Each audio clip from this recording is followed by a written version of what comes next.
Hello, नमस्कार and जोहार दोस्तों। स्वागत है आप सभी का मेरा चैनल अजीत का मैथ में। उम्मीद करते हैं कि आप सभी अच्छे होंगे। तो चलिए आज से एक नया सीरीज आप लोग के बीच शुरू करने जा रहे हैं। थंबनेल देख के आप लोग समझ गए होंगे। तो आज से मैथ का चैप्टर वाइज स्टार्ट करने जा रहे हैं, जिसमें बेसिक से एडवांस तक पहले कॉन्सेप्ट क्लियर किया जाएगा और कॉन्सेप्ट के साथ साथ MCQ, previous year question, practice set सारा कुछ किया जाएगा।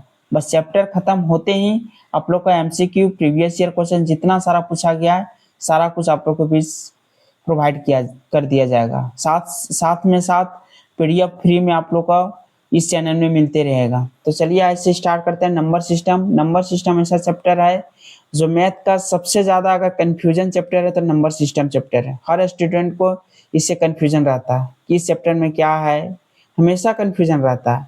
तो चलिए स्टार्ट करते हैं आज का नंबर सिस्टम, जो 1 to 5, 6 to 8 दोनों के लिए इम्पोर्टेंस है। ठीक है, तो चलिए स्टार्ट करते हैं नंबर सिस्टम।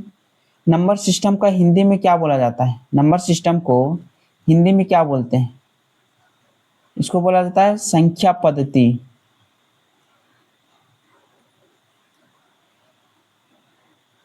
संख्या पद्धति। आप हमको बताइए कि संख्या पद्धति कहते हैं किसको? ठीक है, किसी को बांटने का तरीका, किसी को रिप्रेजेंट करने का तरीका, किसी को समझाने का तरीका ही नंबर सिस्टम कहलाता है। ठीक है, किसी को बांटने का तरीका, किसी को दर्शाने का तरीका, किसी को समझाने का तरीका नंबर सिस्टम ही कहलाता है। ठीक है, तो इसको हम क्या बोले? संख्याओं को दर्शाने का तरीका।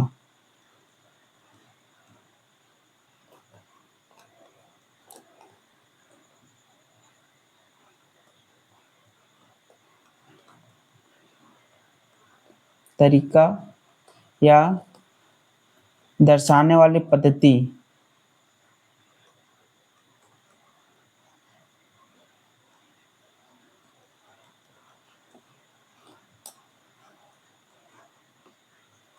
पद्धति नंबर सिस्टम कहलाता है। ठीक है, जैसे 1 2 3 क्या था? 1 2 3 नंबर सिस्टम में क्या, इसे सब दर्शाने का, किसी को बांटने का एक तरीका है। जैसे किसी को 2 दे रहे हैं, 3 दे रहे हैं, क्या ये तरीका है? नंबर सिस्टम इसी को बोला जाता है। किसी को बांटने का तरीका, किसी को दर्शाने का तरीका, किसी को रिप्रेजेंट करने का तरीका, ये इसी को नंबर सिस्टम कहलाता है। ठीक है, तो फर्स्ट चलते हैं नंबर सिस्टम कितना टाइप का होता है। ठीक है, इसका नंबर सिस्टम बोला जाता है 4 टाइप का होता है। अब देखिए इसमें बहुत सारा स्टूडेंट को ही पता नहीं होगा। ठीक है, फर्स्ट होता है दशमलव पद्धति। दशमलव पद्धति फर्स्ट होता है। ठीक है, दशमलव पद्धति को जिसको बोला जाता है इंग्लिश में decimal number. Decimal number system. ठीक है, सेकेंड होता है द्विधारी। किसी को पता था ये? द्विधारू की इंग्लिश में क्या आता है हमको बताइए तो? द्विधारी पद्धति, जिसको बोला जाता है बाइनरी नंबर सिस्टम। ठीक है, उसके बाद थर्ड जो अष्टाधारी।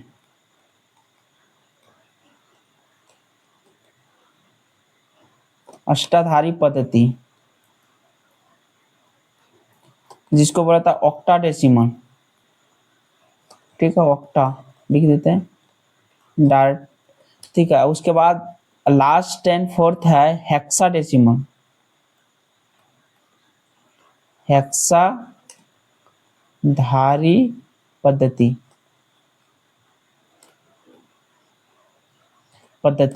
ठीक है, हेक्साडेसिमल। ठीक है, अब हमको बताइए कि दशमलव पद्धति किसको कहते हैं? दशमलव पद्धति में होता है जिसको संख्या लिखा जाता है 1 0 1 2 3 4 5 6 7 8 9।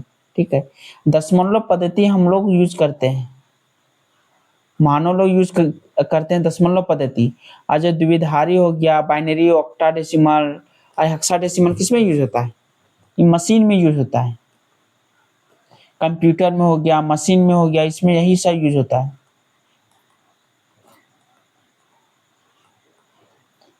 कंप्यूटर में, मशीन में द्विधारी, ऑक्टाडेसिमल, हेक्साधारी होता है। दशमलव पद्धति को रिप्रेजेंट करने का क्या कौन सा नंबर है? 0, 1, 2, 3, 4, 5, 6, 7, 8, 9, 10, टोटल 10 डिजिट है। ठीक है। और द्विधारी, द्विधारी में कंप्यूटर क्या समझता है? 1 और 0 और 1 को समझता है। अष्टाधारी, अष्टाधारी में समझता है 0, 1, 2, 3, 4, 5, 6, 7 तक समझता है। ऑक्टाधारी, ऑक्टाधारी में तो 8 डिजिट होगा। और हेक्साधारी, हेक्साधारी में क्या क्या समझता है? 0, 1, 2, 3, 4, 5, 6, 7, 8, 9 प्लस ये अल्फाबेट भी समझता है। ए, बी, सी, डी, ई, एफ। ठीक है। हेक्साधारी 1 से 9 तक समझता है, प्लस अल्फाबेट भी समझता है। अष्टाधारी, ऑक्टाडेसिमल जिसको बोला जाता है 0 से लेकर के 7 के बीच होता है। और द्विधारी बोला जाता है 0 और 1। और दशमलव होता है 0 से लेकर के 9 तक। यही एक एग्जाम में पूछा गया था कि कौन सा ऐसा संख्या पद्धति है जो अल्फाबेट समझता है। यही क्वेश्चन था।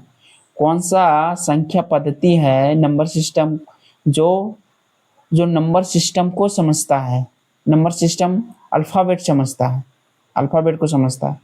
तो अल्फाबेट को कौन सा समझता है? हेक्साधारी। समझ गए? तो हम लोग को कंप्यूटर का हमको नहीं पढ़ना, हमको जो पढ़ना है सिलेबस दशमलव पद्धति से पढ़ना है। ठीक है। तो चलते हैं, समझते हैं दशमलव पद्धति किसको कहा जाता है। ठीक है। दशमलव पद्धति लिखते हैं यहाँ, हेडिंग शब्द दीजिए दशमलव पद्धति। दशमलव पद्धति। ठीक है। अब हमको इसको समझाइए, दशमलव पद्धति किसको कहते हैं? Decimal number.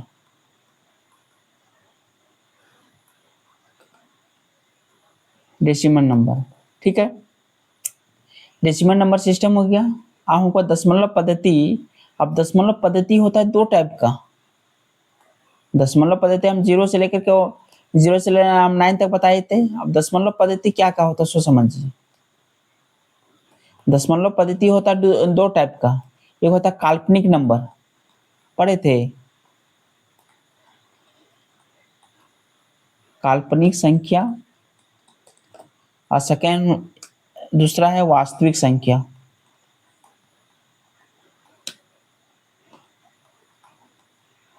ठीक है। दशमलव पद्धति फर्स्ट पढ़े थे। दशमलव पद्धति के क्या क्या हम आपको बताए थे?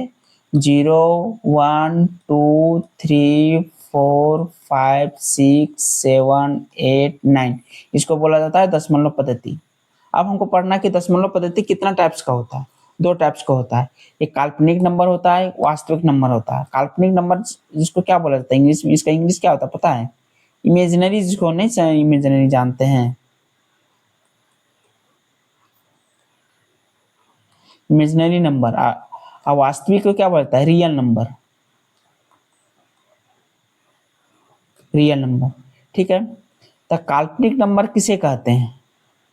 काल्पनिक नंबर किसे कहते हैं आप बताइए। वास्तविक नंबर किसे कहते हैं ये बताइए। काल्पनिक नंबर इमेजिनरी देख के ही लग रहा है कि नेगेटिव होगा। और इसको इसको बोला जाता है जो संख्या रेखा पर दर्शाया नहीं जा सकता है। क्या होता है?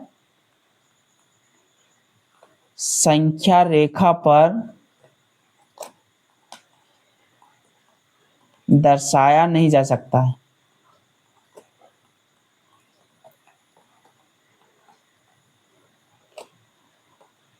अब हमको बताइए कि संख्या रेखा किसे कहते हैं। अब बहुत स्टूडेंट को ये पता नहीं होगा संख्या रेखा होता क्या है।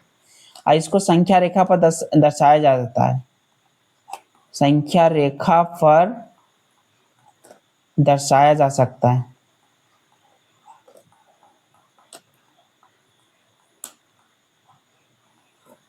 ठीक है। इसको दर्शाया जा सकता है, इसको नहीं दर्शाया जा सकता। अब हमको ये बताइए कि संख्या रेखा कहते हैं किसको? संख्या रेखा क्या होता है? एक लाइन में देखते हैं जब डिनोट करते हैं, यहाँ क्या आता है, 0 ले लेते हैं, 1 हो गया, 2 हो गया, 3 हो गया, 4 हो गया, -1 -2, तो क्या होता है, ये संख्या रेखा है, वैसी रेखा जिस पर संख्या को दर्शाया जाता है, संख्या रेखा बोला जाता है। तो इसमें होता है, तो अब देखिए, तो इमेजिनरी क्या होता है, जो संख्या रेखा पर इसमें नहीं जिसको दर्शा सकते हैं वो काल्पनिक संख्या बोलते हैं।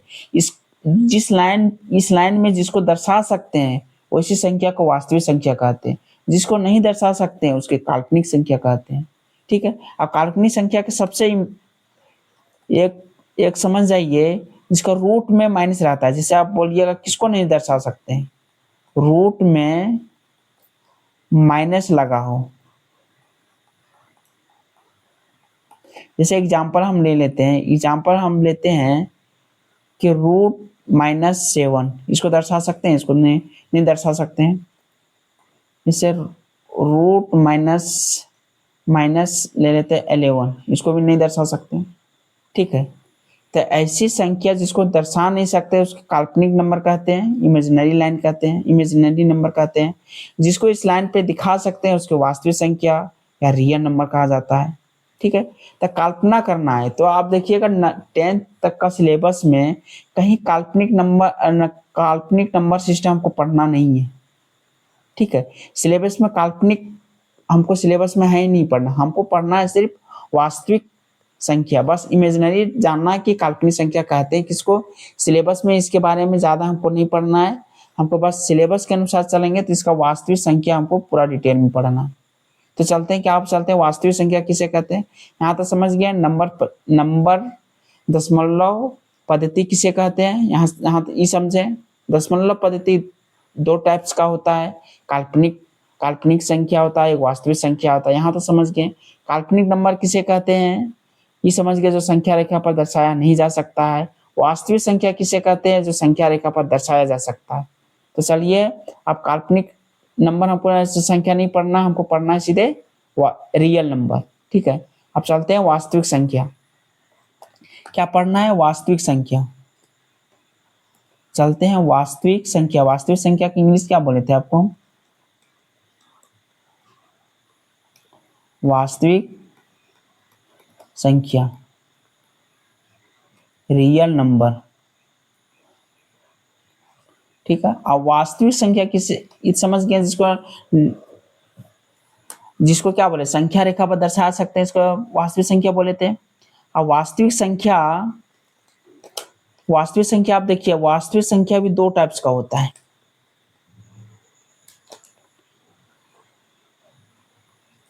वास्तविक संख्या दो टाइप्स का होता है, एक होता है परिमेय संख्या और एक होता है अपरिमेय संख्या। अपरिमेय संख्या, ठीक है। परिमेय संख्या को इंग्लिश क्या बोलता है, इसको बोलता है रेशनल नंबर।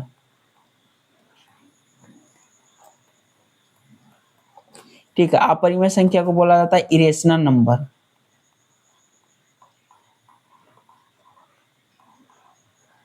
इरेशनल नंबर, ठीक है।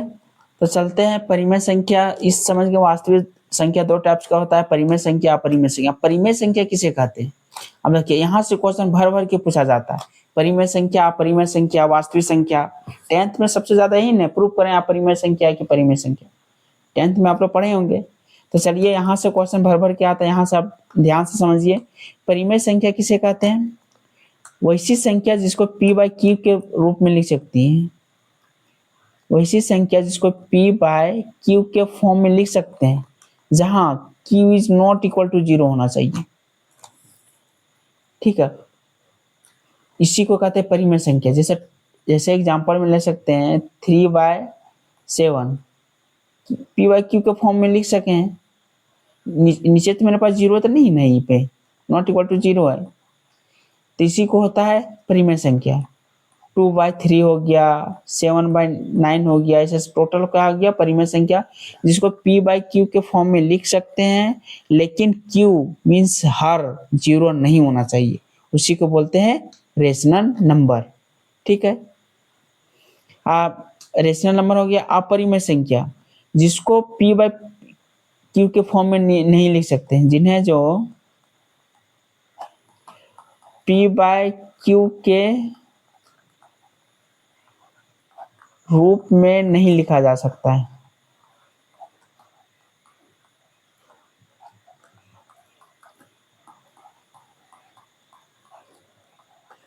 नहीं लिखा जा सकता है। ठीक है, इसे अपरिमेय संख्या कहते हैं। जैसे अपरिमेय संख्या जैसे बोलिएगा पी बाई क्यू के फॉर्म में इसको नहीं लिख सकते हैं, अपूर्ण इति रहता है। जैसे पी बाई क्यू के फॉर्म में हम लिखेंगे, जैसे √7 हम बोलेंगे, √7। ठीक है, अपरिमेय संख्या इसके पी बाई क्यू के फॉर्म में लिख सकते हैं, नहीं लिख सकते हैं। √3 इसको नहीं लिख सकते हैं, क्या हो गया, अपरिमेय संख्या, जिसको पी बाई क्यू के फॉर्म में हम लिख ही नहीं पा सकते हैं, और जिसको पी बाई क्यू के फॉर्म में लिख सकते हैं उसको परिमेय संख्या कहते हैं, जिसको नहीं लिख सकते हैं अपरिमेय संख्या कहते हैं। अब परिमेय अपरिमेय पूरा डिटेल में आपको समझाएंगे। तो चलते हैं फर्स्ट, आप देखते हैं परिमेय संख्या कहते हैं किसको है। ठीक है, फर्स्ट लिखिए कि परिमेय संख्या। अब देखिए ई समझिए,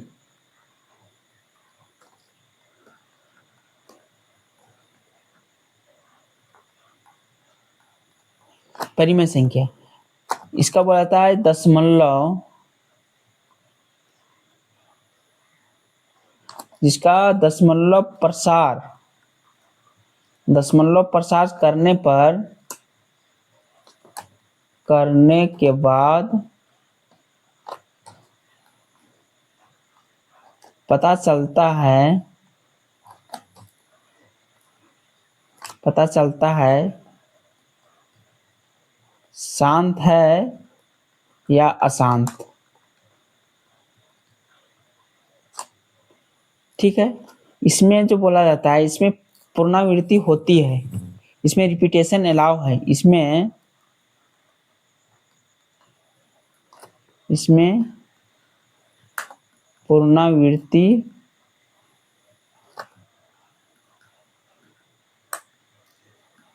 होती है, जिसको रिपीटेशन बोला जाता है इंग्लिश में।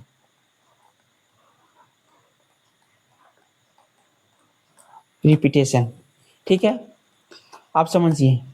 जैसे एग्जाम्पल में, अब एग्जाम्पल देंगे तभी समझेगा। 1 2 -1 0 -2 3, इसका क्या है, 3/4 लिख सकते हैं। इस क्या है, परिमेय संख्या है।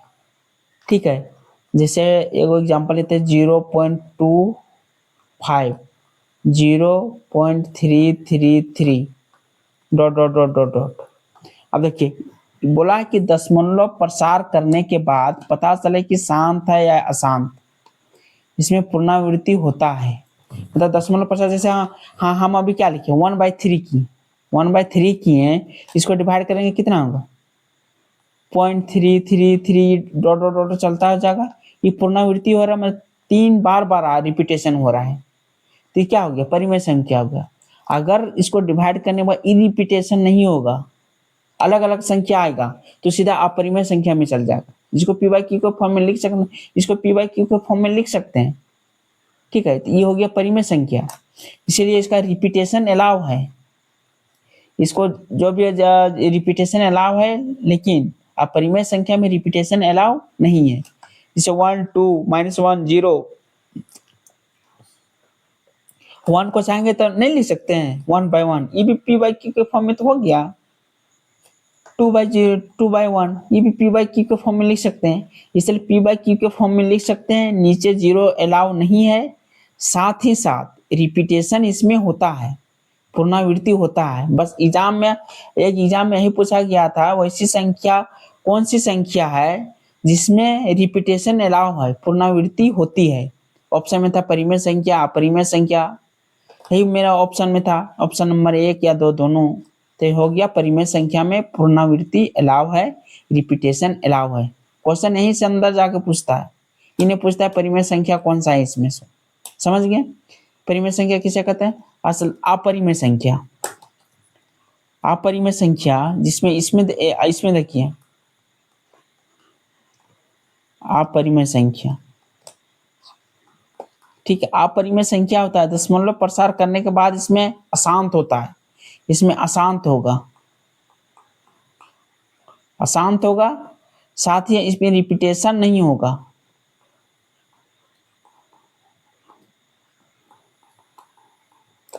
रिपीटेशन नहीं होता, और इसका नहीं होता है, उसका समझाएंगे कैसे नहीं होता है। देखिए, जैसे हम मान के चलते हैं पाई का वैल्यू आप क्या जानते हैं, एक्चुअल पाई का अगर वैल्यू लिखेंगे तो क्या होता है, 22/7 हम लोग वैसे लिखते हैं, 22/7।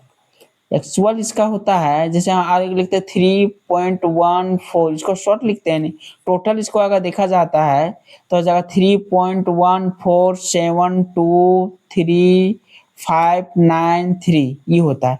मतलब इसमें हमेशा ही चलते रहेगा, लेकिन संख्या कोई भी रिपीटेशन लगातार हो रहा है 2-3 बार एक ही संख्या, ये तो संख्या रिपीट आगे तक चलते रह रहा है, लेकिन रिपीटेशन नहीं हो रहा है, इसीलिए अपरिमेय हो गया। यही संख्या जैसे रिपीटेशन हो जाता तो इसे चल जाता परिमेय संख्या में चल जाता। जैसे 1/3 डिवाइड नहीं हो रहा है, लेकिन क्या हो रहा है 0.3333 डॉट डॉट चलते रह जा रहा है, ये क्या है, ये परिमेय संख्या है, क्योंकि रिपीटेशन इसमें अलाउ है, रिपीटेशन अलाउ नहीं है, मतलब संख्या ये भी चलते रहेगा, कटेगा नहीं, परफेक्ट डिवाइड कहीं नहीं होगा अपरिमेय संख्या में।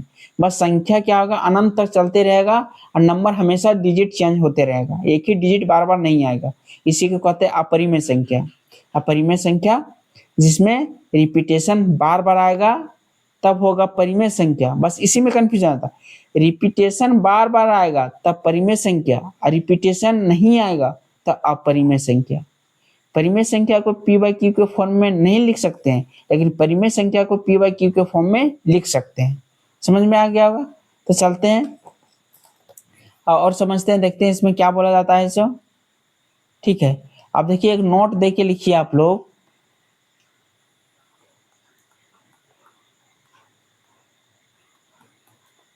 नोट दे के लिखिए, अपूर्ण अपूर्ण वर्ग, अपूर्ण वर्ग, अपूर्ण वर्ग जो होता है, अपूर्ण वर्ग का जो संख्या होता है, अपूर्ण वर्ग संख्या, वर्ग संख्या का वर्गमूल, संख्या का वर्गमूल अपरिमेय होता है।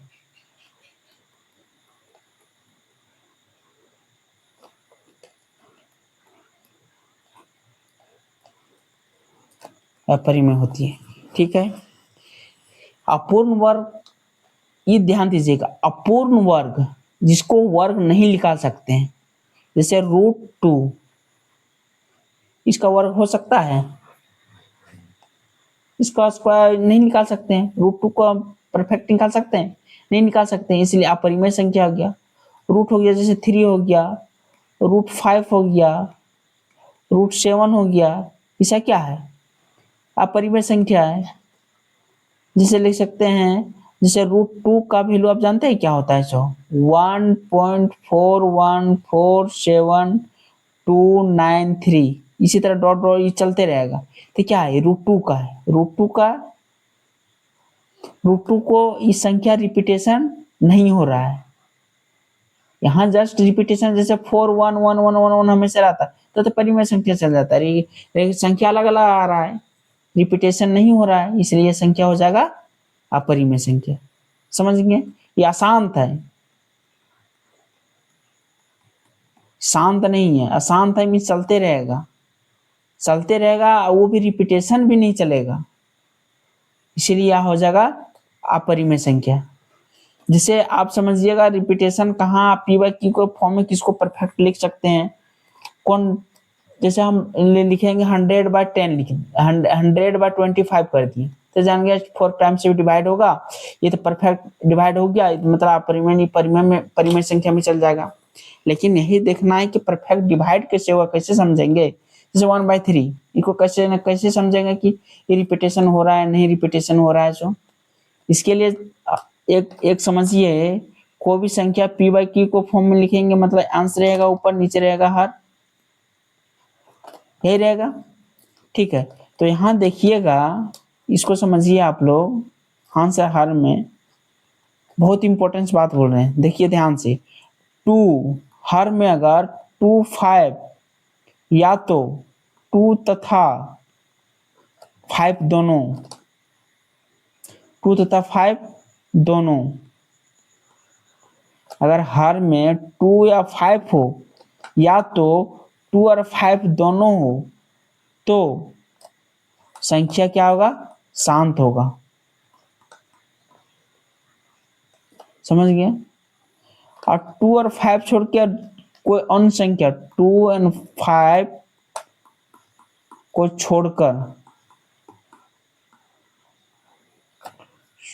छोड़कर अन्य संख्या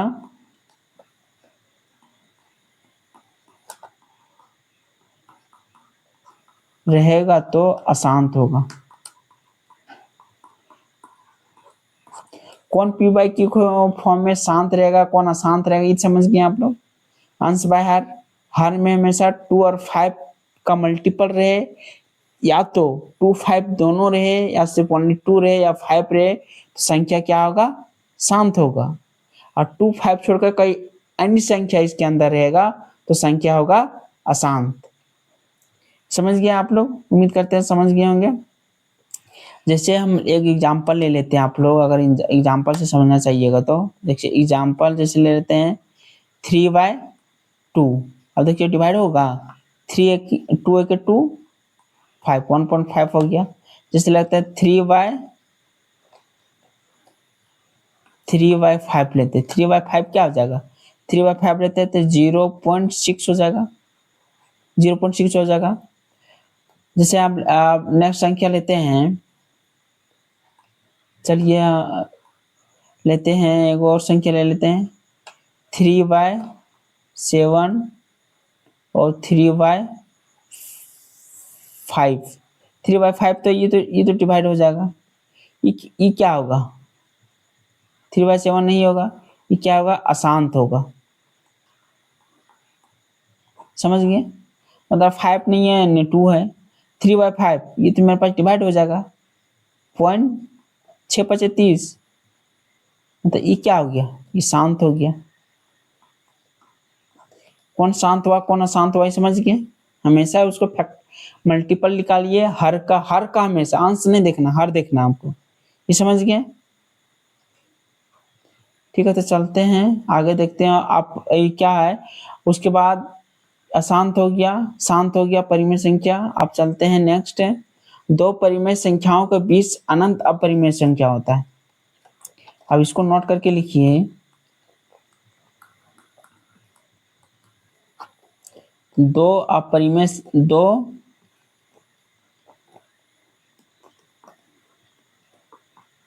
बहुत सारा स्टूडेंट बोला कि नहीं पीपीटी क्यों नहीं है। अरे पीपीटी में स्टूडेंट को समझ में कम आता है। पीपीटी बस आपके मोबाइल में इतना सारा पीडीएफ पड़ा हुआ है, पढ़ते हैं नहीं पढ़ते होंगे, बस डाउनलोड करने टाइम जरूर देखें, अरे यार ये तो बहुत इंपॉर्टेंट पीडीएफ है, ये जरूर पढ़ेंगे। बस एक दिन दूसरा दिन के बाद पीडीएफ भूल जाएगा, कहाँ चल जाएगा सो। बुक में लिखा हुआ तो बहुत कुछ रहता है, लेकिन खुद से लिख के पढ़िए, ज्यादा दिमाग में जाएगा। दो परिमेय संख्याओं दो परिमेय संख्याओं के बीच अनंत परिमेय संख्या होते हैं।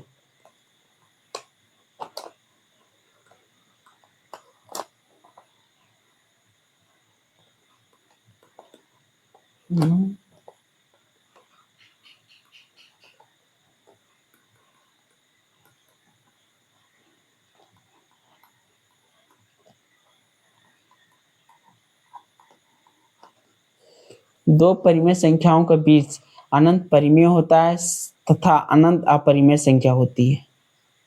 ठीक है, समझ गए? दो परिमेय संख्या कुछ भी ले लीजिए आप लोग, 2 और 3 के बीच एक ही संख्या, बहुत सारा संख्या है, 2.00001 भी इसी के अंदर है, 2.009999 ये भी इसी के अंदर है। तो क्या होगा? मतलब दो संख्या के बीच में परिमेय संख्या भी हो सकता है, दो संख्या के बीच में अपरिमेय संख्या भी अनंत हो सकता है। ठीक है, इसी को बोला गया। अब जैसे आप देखते हैं, जैसे आप ये हमको बताइए, दो अगर परिमेय संख्या को ऐड करेंगे तो क्या होगा। ठीक है, आप देखिए, इसको समझिए पहले। दो परिमेय संख्या, दो परिमेय संख्या को अगर गुणा करेंगे या प्लस करेंगे तो क्या होगा। दो या परिमेय संख्या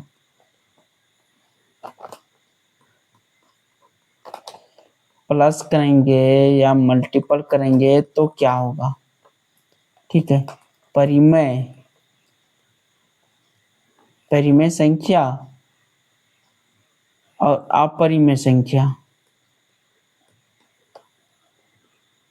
अपरिमेय संख्या हमेशा क्या मिलेगा, प्लस या माइनस, प्लस या इंटू करेंगे तो हमेशा अपरिमेय ही मिलेगा।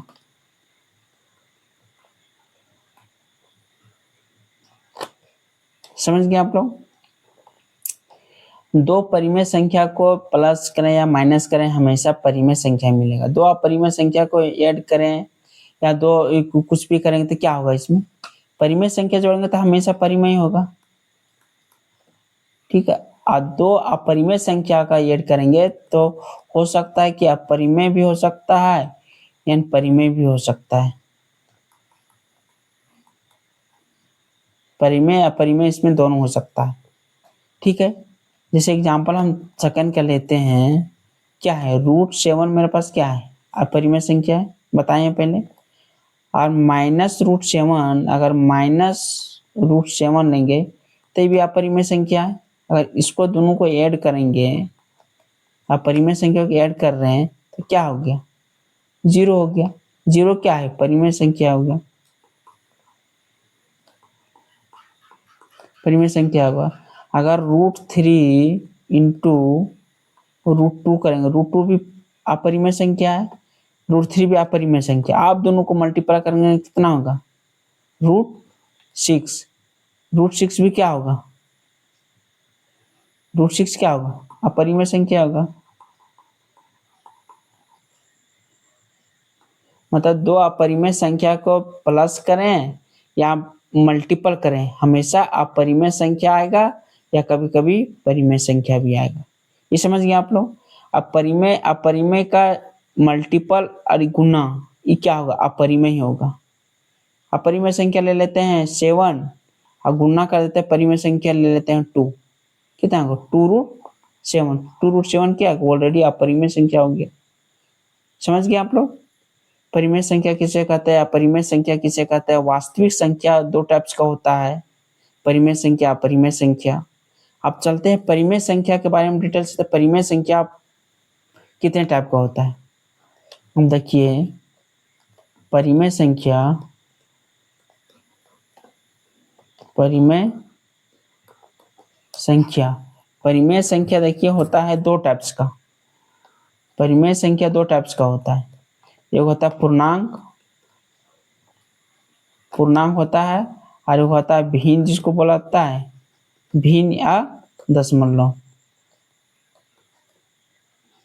ठीक है, परिमेय संख्या दो टाइप्स का होता है, पूर्णांक में होता है, एक भिन्न में होता है, दशमलव में होता है।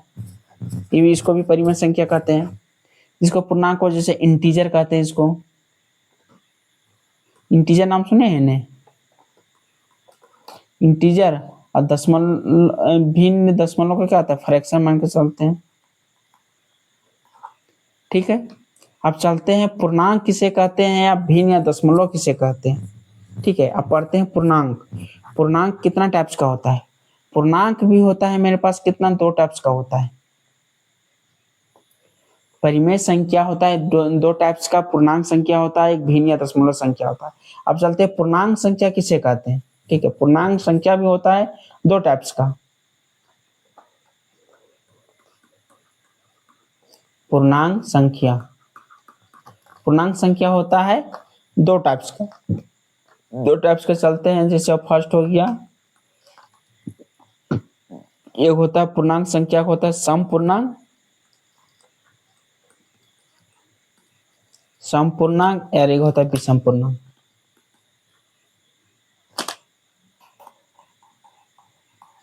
विषम पूर्णांक, सम पूर्णांक और विषम पूर्णांक। पूर्णांक दो होता है, जैसे पूर्णांक में होता है जैसे 2 हो गया, 4 हो गया, 6 हो गया, और विषम में हो गया 1 3 5 7 हो गया। अब हमको ये बताइए जीरो क्या होता है? जीरो क्या है? जीरो एक सम पूर्णांक है, सम पूर्णांक है। आप बोलिएगा कैसे सम पूर्णांक है?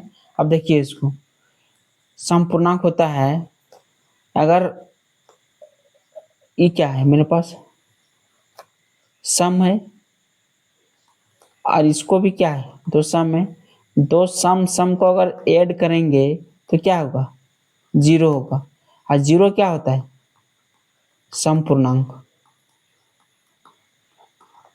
अब हमको ये बताइए, सम को अगर सम ऐड करेंगे तो क्या मेरे पास मिलेगा? सम मिलेगा। अगर विषम को विषम में ऐड करेंगे तो क्या मिलेगा?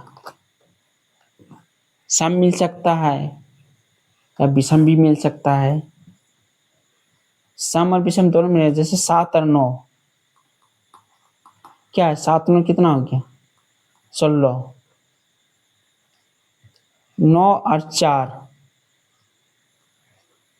नहीं, दो दो को विषम संख्या लीजिए, कोई भी दो, 1 और 3, ये क्या हो गया? 4 हो गया, ये सम हो गया, इस सम हो गया नहीं। अब कुछ भी ले लेते, 3 और 5 8, ये भी सम हो गया। मतलब दो को विषम विषम ऐड करने के बाद भी सम होता है। तो दो क्या है? सम है। -2 भी क्या है? सम है। दोनों को ऐड किए तो क्या हो गया? जीरो। लेकिन दोनों को ऐड करने के बाद हमको सम ही मिलना चाहिए, इसलिए जीरो हमेशा सम पूर्णांक होता है। द ट्रूथ मेरे पास सम है, ये भी मैंने सम है, तो दो को सम सम कहीं भी ऐड करेंगे तो हमेशा सम ही आना चाहिए। तो उसी तरह 2 और -2 ऐड किया तो आपको सम जीरो के तौर पर मिला, इसे जीरो को हम बोल सकते हैं, सम पूर्णांक बोल सकते हैं। समझ गए सम पूर्णांक किसे कहते हैं जो?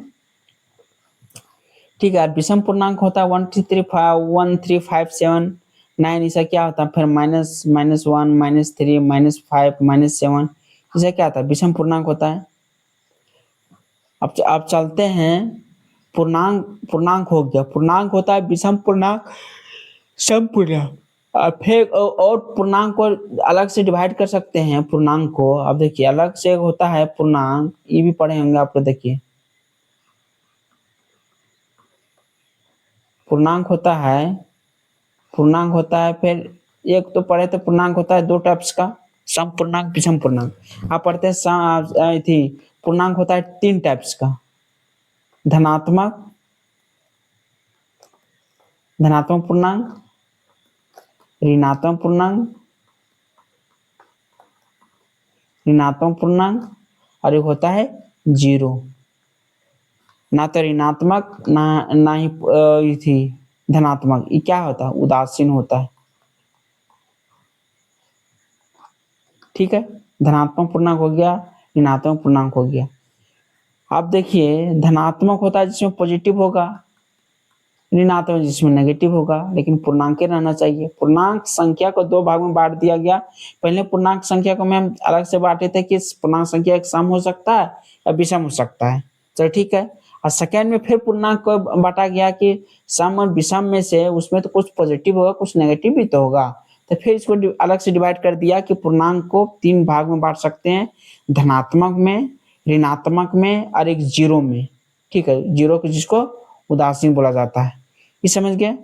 अब चलते हैं धनात्मक पूर्णांक कितना टाइप्स का होता है। धनात्मक को भी अभी 3 भाग में बांटा गया है। धनात्मक में जैसे होता है, एक अभाज्य, एक होता है भाज्य होता है, एक अभाज्य होता है, भाज्य होता है, अभाज्य होता है, और एक वन होता है। वन ना तो भाज्य है ना ही अभाज्य है, ना तो भाज्य ना अभाज्य, अभाज्य। ठीक है। भाज्य संख्या किसे कहते हैं? केवल दो से कटता है? नहीं, दो या दो से अधिक, दो या दो से अधिक।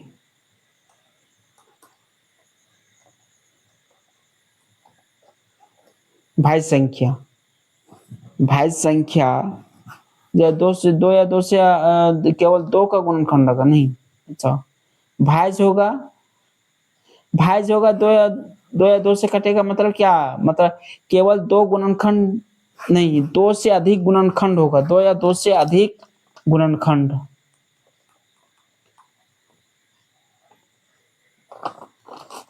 ठीक है, भाज्य होता है, दो से अधिक गुणनखंड भाज्य होता है।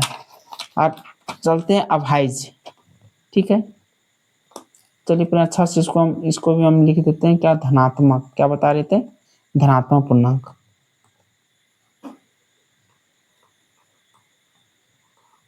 धनात्मक पूर्णांक। राइटिंग पर मत जाइएगा, मत देखिए कि राइटिंग कैसा है, बस कॉन्सेप्ट सीखने पर ध्यान दीजिए। धनात्मक को क्या बोले थे हम? तीन भागों में बांट रहे थे। ठीक है, पहला है भाज्य, सेकेंड है अभाज्य, और ये है वन। ना भाज्य ना भाज्य, ना भाज्य ना अभाज्य। ठीक है, भाज्य संख्या किसे कहते हैं? दो से अधिक गुणनखंड, दो से अधिक गुणनखंड, दो से अधिक गुणनखंड। अभाज्य होता है केवल दो गुणनखंड, केवल दो गुणनखंड। ठीक है, वन एवं स्वयं। ये क्या हो गया? ये हो गया धनात्मक पूर्णांक का अभाज्य संख्या का। धनात्मक पूर्णांक होता है दो टाइप्स का होता है, भाज्य होता है, अभाज्य होता है। और एक होता है वन होता है। वन ना तो भाज्य है ना तो अभाज्य है। ठीक है, भाज्य संख्या में तो भाज्य किसे कहते हैं? जी, दो या दो से अधिक उसका जिसका गुणनखंड होगा। अभाज्य संख्या जो एक और अपने आप खुद से कटे उसके अभाज्य संख्या कहते हैं। यहाँ तक किसी को यहाँ तक समझ गए होंगे आप लोग? उम्मीद करते हैं आज तक आप लोग अच्छा से समझ गए होंगे। तो चलिए एक बार ओवरव्यू सारा कुछ बता देते हैं कि आज कितना क्या क्या पढ़े हैं। कल इसी से रिलेटेड सारा एमसीक्यू लाएंगे और टोटल कल रिवीजन इसी के साथ करवा देंगे। कल एमसीक्यू कराएंगे, उसके साथ उसी के साथ साथ रिवीजन हो जाएगा। तो फर्स्ट हम कहाँ से क्या पढ़े थे, थोड़ा सारा कुछ हम एक नज़र में देख लेते हैं। पहले पढ़े थे संख्या पद्धति पढ़ रहे थे। संख्या पद्धति में हम फलन देखे थे, चार टाइप्स का होता है। तो दशमलव पद्धति, द्विधारी पद्धति, अष्टधारी पद्धति, हेक्साधारी पद्धति। उसमें से पढ़े थे हम सिर्फ दशमलव पद्धति पढ़े थे, दशमलव पद्धति पढ़े थे। चलिए फिर दशमलव पद्धति पढ़े थे, दशमलव पद्धति। ठीक है, अब दशमलव पद्धति से क्या बोले थे? दशमलव पद्धति होता है दो टाइप्स का। ये बोले थे दशमलव पद्धति होता है दो टाइप्स का होता था। कौन कौन बोले थे? दो टाइप्स का होता है, एक काल्पनिक होता है, काल्पनिक होता है, और एक वास्तविक होता है। ठीक है, वास्तविक होता है तो हमको काल्पनिक हमको नहीं पढ़ना, फिर वास्तविक पढ़ना है। फिर वास्तविक आ गया हम लोगों, वास्तविक आ गया। वास्तविक कितना टाइप्स का होता है? वास्तविक बोले थे फिर दो टाइप्स का होता है। वास्तविक दो टाइप्स का होता है, एक होता है परिमेय होता है, एक अपरिमेय होता है। या परिमेय होता है, परिमेय होता है, एक अपरिमेय होता है। फिर उसके आगे क्या पढ़े थे आप? उसके बाद पढ़े थे वास्तविक संख्या दो टाइप्स का होता है, परिमेय संख्या, अपरिमेय संख्या। फिर आप परिमेय संख्या में पढ़े थे दो टाइप्स का, दो टाइप्स का पढ़े थे इसमें परिमेय संख्या में। एक होता है क्या बोले थे? पूर्णांक, पूर्णांक पढ़े थे। और इसमें पढ़े थे भिन्न, भिन्न क्या बोले थे? दशमलव, भिन्न दशमलव। फिर पूर्णांक पढ़े थे, होता है पूर्णांक का दो टाइप से है, एक होता है सम पूर्णांक, एक होता है विषम पूर्णांक। सम पूर्णांक और विषम पूर्णांक। और एक फिर पूर्णांक को बांट सकते हैं, कितना भाग बोलते हैं पूर्णांक को? 3 भाग में। पूर्णांक बांट सकते हैं अभाज्य के तौर पर, अभाज्य, फिर भाज्य, और अंतिम होता है 1। यही सारा कुछ पढ़े थे हम। दशमलव पद्धति पढ़े थे। दशमलव पद्धति को 2 भाग में बांटे थे, काल्पनिक होता है, इमेजिनरी होता है, वास्तविक होता है, रियल होता है। फिर वास्तविक को, रियल नंबर को 2 भाग में बांटे थे, परिमेय संख्या, रेशनल, इरेशनल में बांटे थे। फिर रेशनल नंबर को 2 भाग में बांटे थे, पूर्णांक संख्या और भिन्न संख्या में होता था। पूर्णांक का मतलब इंटीजर नंबर है और एक फ्रैक्शन में। अब इंटीजर में जो होता है उसको भी 2 भाग में होता था, सम बोले थे और विषम बोले थे। और एक और वो पूर्णांक होता है, एक भाज्य में डिवाइड होता है, एक अभाज्य में डिवाइड होता है, और एक 1 में डिवाइड होता है। इतना सारा कुछ आप लोग के बीच रख देंगे। और टोटल कल इसी से रिलेटेड सारा एमसीक्यू रहेगा, एक इससे बाहर एमसीक्यू नहीं रहेगा। टोटल एमसीक्यू जो रहेगा PYQ क्वेश्चन रहेगा, किसी न किसी एग्जाम में, टीचर एग्जाम में पूछा हुआ ही क्वेश्चन रहेगा। ठीक है, उम्मीद करते हैं कि ये क्लास अच्छा लगा होगा। एक बार नहीं 2 बार इसको स्पीड करके ध्यान से इसको सुनिए कि क्या क्या इसका होता है बेसिक्स। ठीक है, उम्मीद करते हैं अच्छा लगा होगा वीडियो। और अगर अच्छा लगा होगा तो दोस्तों के साथ ज़रूर शेयर करें। और अगर इस चैनल में नए होंगे तो सब्सक्राइब करने, लाइक करने। फिर मिलते हैं आप लोग का नेक्स्ट वीडियो में। तब तक अपना ख्याल रखिएगा। जय हिंद एंड जोहार झारखंड।